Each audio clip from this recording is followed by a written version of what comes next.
Hello and welcome to my YouTube channel Chemistry Unfolded. Today I've got a few name reactions as a revision, so let's start. First we have the Birch reduction. The Birch reduction is used to remove the conjugation from aromatic compounds. There are two ways it has been done. One is when you have an electron donating group on your aromatic compound. Then this is what you observe. And when you have an electron donating group, this is the structure you get. So you need to remember what you observe for an electron donating group and what you observe for an electron withdrawing group. It basically removes the conjugation. Next up we have the Clemenson's reduction. Clemenson's reduction converts the carbonyl group to an alkyl group. So here the formaldehyde is converted into a propane. That's an aldehyde is converted into an alkane. And remember the catalyst, that it is zinc mercury. Next we have Wolff-Kishner reaction. It is the same thing. Aldehyde is converted into alkane.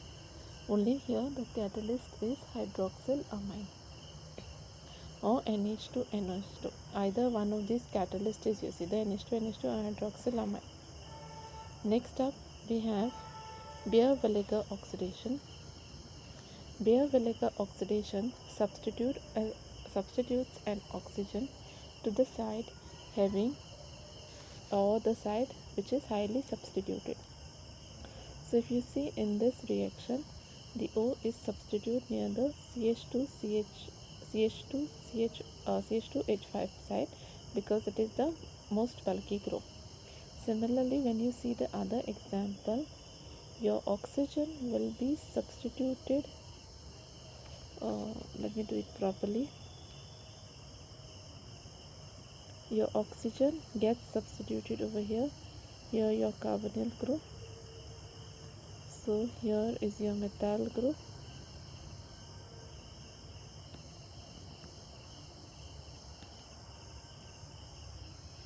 This is what you observe. Basically you get a 7-membered ring. Next is a Wittig reaction. Wittig reaction eliminates this PPH3 group to give you an ylide. So basically PPH3 double bond O is eliminated to give you an ylide. So the compound here formed is an ylide.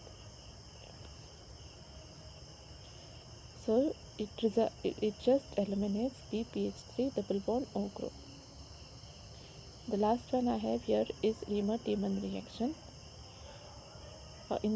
This is a phenol group, and the phenol is converted into a compound which has an aldehyde group at the side. This is called the Riemann-Tiemann reaction. These are a few reactions I have got. I shall get more reactions in the later videos. Thank you. Happy learning.